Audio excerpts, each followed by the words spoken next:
Alright. So, ito next topic tayo guys. No? Nako, si Pulong mga kakabsat. Si Pulong mga kakabsat. Lalong nadidiin. Nako po. Paano niya kaya harapin to? Paano na to? Agoy. Sige, tingnan natin. Ano, bakit ba? Ano, bakit madidiin dyan si Pulong? Tingnan nga natin. Demonyo. Yung ginawa ni Ay, gravity! Boss Mike, grabe naman to. Talagang tinadtad ah. Eh, paano kung nakabaligtad yung kutsilyo? Hala. O sige, tuloy. Pero grabe talaga si Con dito oh. Pulong kang Shawnies, nakakatrauma para kang Shawnies. Nakakatrauma daw. Sino ba to nagsasabing to? Sino tong nagsasalitang to? Ha? Ito ba yung isa sa mga lovely girls? Yan, sinapak, sinutok, ginano ng kutsilyo. Yung sa likod ng kutsilyo, ginaganon. Grabe yung ano. Sinabot yun ng... My goodness. O, ano na mga kapsat? Nako pa guys, may kumanta na ulit. Maliban dito sa bugaw na to, may isa pa, babae na ngayon ang kumakanta. Naku, lalong madidiin dito. Naku po, shoutout sa mga A1, 1,100. Umabot tayo ng 2,000 viewers kanina, no? Sa mga hindi pa nag-like and subscribe kayo mga kapsat. Paano na yan? Naku po, Boss Mike, ano nangyari dito? 3 a.m. Tapos inutusan niya yung isa niyang bodyguard na sampalin ng pera si Sean. Sean. Sean pala pangalan na si Chris Stone. O pala niya siguro Sean, no? Sampalin ng pera, ay grabe. Magkano yung sampal sa isang sampal? Balita ko 1,000 ah. Ilang sampal yun? 10 ba? Sabi niya kang siya na, gago ka, pera-perahan mo ba ako? Pinapatay niya yung sisi. Oh, grabe ka. G ka. PI ka. Piniperahan mo ba ako? Sinabi ni Con. Naku pa! Ala ka ta! Oh, tapos pinapatay yung CCTV. Eh, wala namang nangyayari. Inamin naman na niya, di ba? Matagal-tagal na yung video niya. Inamin ni Pulong, malak ng kamote. O, sige, tuloy. CCTV. Parang kung papatayin kami lahat doon is, wala talaga. Hopeless. Parang hopeless na daw? Allah ka ta. Parang ano?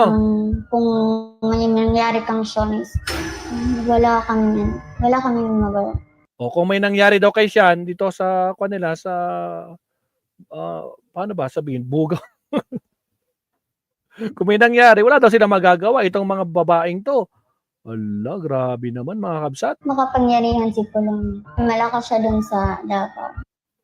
Ano sabi niya? Makapangyarihan si Pulong. Isa pa nga. Take 2 pa nga. Oh, my goodness. Hindi na nakuha. Sorry. Isa pa. Take 2. Yung ginawa ni Pulong kang Sean is nakakatrauma para kang Sean. Doon niya na sinapak, sinutok, ginano ng kutsilyo. Hindi lang niya sinapak, hindi lang siniko, hindi lang niya, naku po.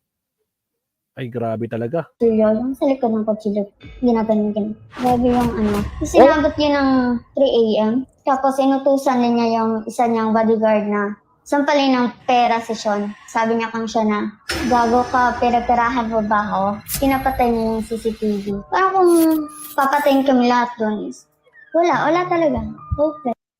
Hopeless, wala silang magagawa. Hopeless yung mga babae dyan. Hopeless yung mga tao dyan. Kasi alam nila, bakit kasi kay hopeless? Ano bang totoong dahilan? Parang kung may nangyari kang Sean is, wala kami magawa. Makapangyarihan si Pulong. Wala kayong magagawa kasi makapangyarihan si Pulong. Paktay tayo niyan. Paano na yan? Madam Eva, paano na yan? Oh guys, huwag kalimutan mag-like and subscribe kay Maestro. Baka naman, like and subscribe. Paano na yan? Hala. Paalam na mga DDS Duterte. Go, go, go. Alyansa, sabi ni Jumito. Shoutout kapsat. Oy, bakit nandiyan si Pulong? Bakit nagko-comment si Pulong dyan? Pulong man. Grabe ka naman po. Public servant daw. Tragis. Bakit ganyan? Ba't ganyan yung account mo? Agoy! Pinapatawa mo ako. Sige, tuloy. Malakas siya dun sa Davao, mga Duterte. Malakas siya sa Davao sa mga Duterte.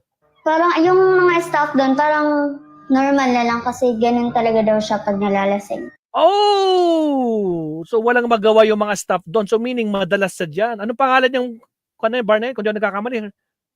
Ano yung nilabas nila? Hersey ba? Hersey bar? Tama ba? Hersey bar ba? Malakas pala si Pulong diyan. So walang magagawa yung mga staff diyan. No? Kaya nga nanonood na lang, di ba? Hindi man na nila pinigilan. Kaya tuloy yung dalawang pulis diyan na nakagbabantay na bodyguard niya, sibak sa pwesto. Nako po, nakakalungkot. Sinibak ang dalawang pulis na nagbabantay kay Pulong, mga bodyguard. Kinonsinti, di ba? Agoy, iyak na naman itong mga garapatang to. O, sige tuloy. Yung siguro yung ibang na ano niya is walang lakas ng loob magsampa ng ano. Wala silang lakas ng loob para magsampa. Siyempre malakas ka Di ba? Kahit anong klaseng kanyo dyan, pagkakaso nyo sa mga Duterte, walang mangyayari. Nako po, di ba? Smooth jazz? Nako no. Naspak man nun, Madam Eva. Shout out to Sed Tabor, shout out. Ala. Paano na yan? Iyakan na. Sa kanya. Demonyo. Wala siyang awa. Ala, demonyo daw. Wala siyang awa.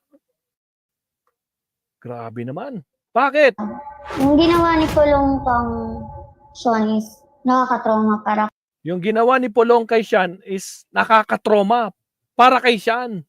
kang Sean. Doon niya na sinapak, sinutok, ginano ng kutsilyo, yung sa likod ng kutsilyo, ginaganon. Grabe yung ano. Sinabot yun ng 3 a.m. Tapos inutusan din niya yung isa niyang bodyguard na sampalin ng pera si Sean. Sabi niya kang siya na, gago ka, pera-perahan mo ba ako? Pinapatay niya yung CCTV. Parang kung papatayin kami lahat doon is, wala talaga. Wala na talaga mga kabsat. Naspak manin. Paano ba yan? Congrats sa mga naglabas ng video. Hindi ko mabanggit yung pangalan mo. Bakit naman kasi ganyan yung pangalan mo? Alak nagkamote, pinapatawa mo si maestro. Lagot si Bolong, lalong naupo na si Nograles. Oo nga, Sir Tony, no? Kaya kayo mga taga Davao, no? Naku po, mag-isip-isip kayo. No? Kung kayang gawin to ni Duterte, ni Pulong sa mga yan, tulad niyan. Agoy. Pero si Kokey, guys, si Kokey, si Banat Bay, hindi! Sino namang loko-loko, isang kongresista, isang anak ng presidente, gagawin yan, kakausap ng isang bugaw. Ito nga, umamin na.